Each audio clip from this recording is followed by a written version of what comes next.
Am I the jerk for truly telling people what I think about them? I've been asking myself this question for weeks. I know many people prefer tact and smoothing things over, but I've always believed that honesty is the best policy.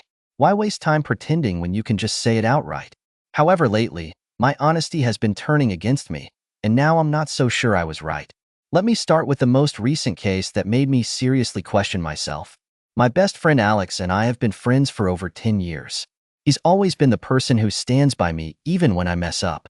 So when he invited me to dinner with his girlfriend Hannah, I thought it would just be a casual evening where I could relax and be myself. But I was wrong. As it turned out, this dinner wasn't just a regular meetup. Alex was planning to announce that he and Hannah were moving in together. Of course, I had no idea beforehand. From the very beginning, something felt off. Hannah seemed way too tense, like she needed to impress at all costs.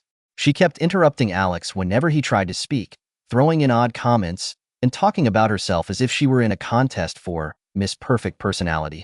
I sat there listening, but inside I was boiling.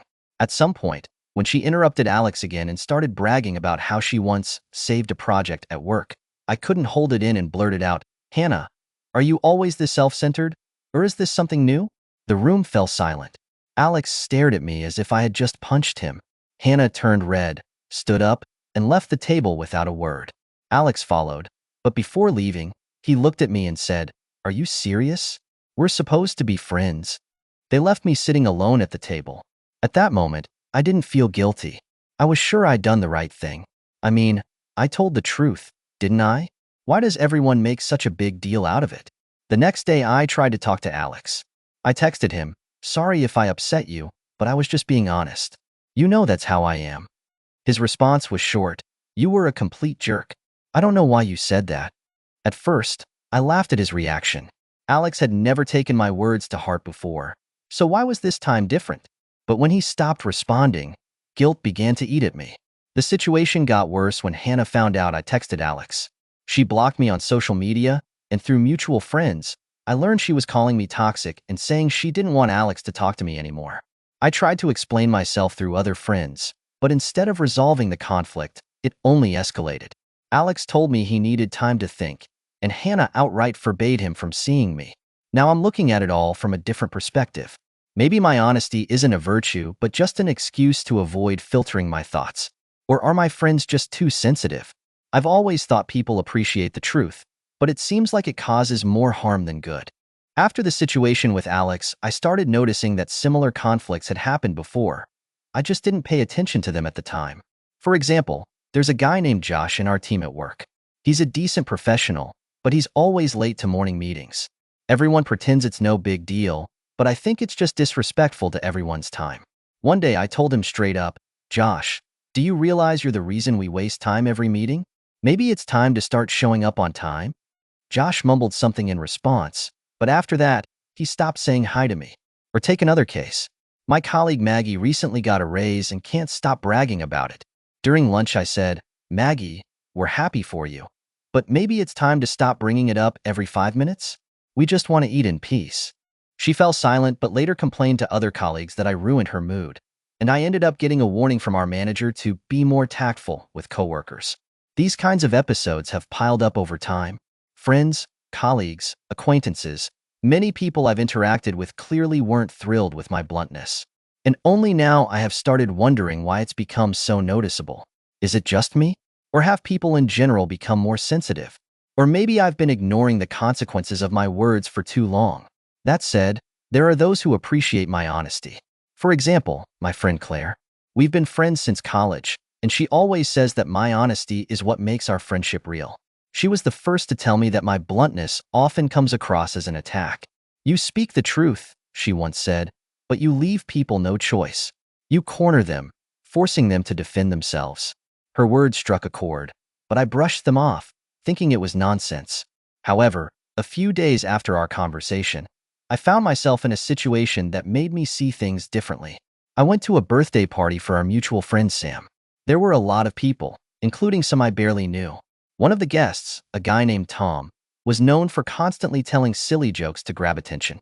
When he started another round of his stories, I couldn't hold back and said, "Tom, maybe it's time to stop with the cliches?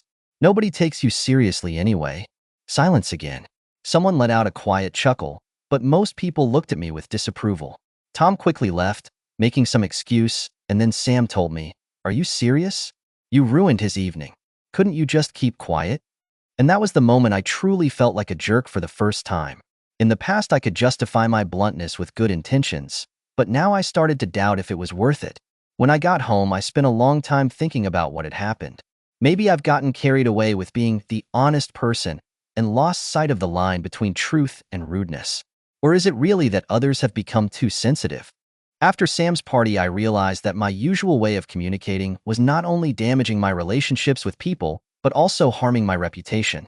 The entire next day, I couldn't stop thinking that maybe Tom left not just because he was hurt, but because I had publicly humiliated him.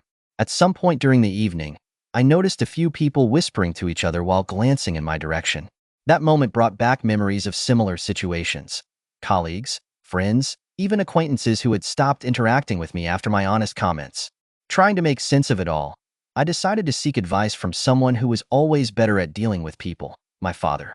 He's strict and straightforward, but has a unique way of connecting with others. When I told him about the situation with Tom, he listened carefully and said, "You know, son, being honest is good, but honesty isn't a club to hit people over the head with. It's a tool, not a weapon."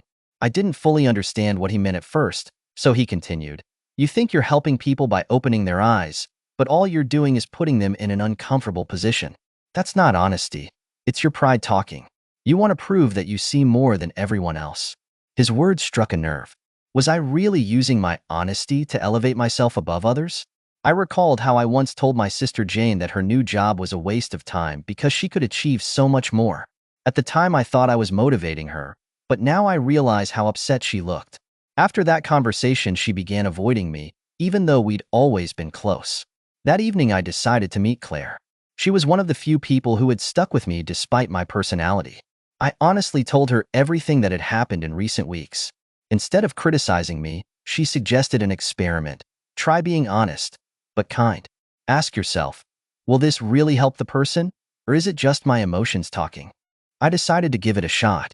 The first test was a conversation with Josh, the same coworker who was always late.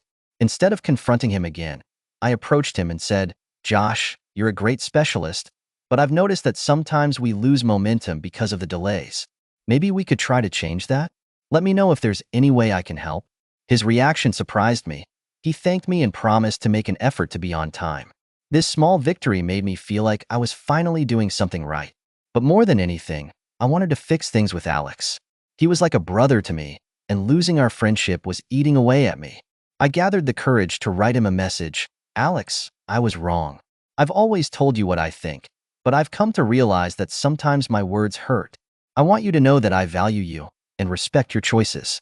Hannah is important to you, and that's what matters most. Let's meet and talk." This time his response came immediately. Alex wrote, "Thank you. Let's try." It was the first step toward mending our friendship. After Alex's message, we agreed to meet at the cafe we used to go to. I was nervous about how the conversation would unfold, as there was too much left unsaid between us over the past weeks. When Alex arrived, I noticed right away how tense he looked. We ordered coffee, and before I could say anything, he started. "Do you understand why I was so angry?" he asked. "It's not just that you upset Hannah. You humiliated her. She's an important part of my life, and when you said what you did, it felt like you disrespected both her and me." His words hit me like a punch to the gut. I'd always thought my remarks affected only the people they were aimed at, but now I realized they had hurt not just Hannah but Alex as well. I paused to choose my words carefully. "Alex, you're right. I was a jerk. I've always believed that my honesty helps people, but now I see that it often just pulls the ground out from under them. You're my best friend, and the last thing I'd ever want is to lose our friendship because of my stupidity." Alex nodded. "I'm glad you see that. But honestly, I'm not sure I can just forget everything right away. I need time to process this." That conversation was a turning point. We didn't resolve everything immediately, but I felt the ice between us melting. Hannah, of course, still held a grudge against me, but Alex promised to try convincing her to give me another chance. Months after reconciling with Alex and Hannah, I felt like I had finally learned how to balance honesty with tact. My relationships with colleagues improved. Friends started inviting me to gatherings again, and I felt like I was moving in the right direction. But fate decided to test me again. At work, I was assigned an important project, representing our team at a meeting with a potential client. This client was known for being demanding and having high expectations. Before the meeting, I found out that Josh had prepared the presentation. When I looked at his slides, my stomach churned. The charts were poorly made, the information seemed unconvincing, and the design looked like a school project. I had two choices. The first was to tweak the slides myself and try to salvage the presentation. The second was to tell Josh outright that his work was weak, risking both our relationship and the success of the meeting. There was little time left before the presentation, and I knew either decision could have serious consequences. I stood outside the conference room, holding the laptop with Josh's slides, feeling anxiety grow inside me. Whatever I chose, the outcome would inevitably impact the whole team. I took a deep breath, trying to calm myself. But before I could open the door, I heard Josh's voice behind me. Ready to present? I put a lot of effort into these slides. Hope you like them. And there I was staring at him, trying to make a decision. Should I speak the truth, risking relationships and potentially putting the team in a bad light in front of the client? Or should I stay silent, pretend everything was fine and hope for the best? This choice could determine not only the outcome of the meeting, but also who I would become moving forward. What would you do in my place? Would you tell the truth, even if it put everything at risk? Or would you avoid conflict and try to fix things yourself?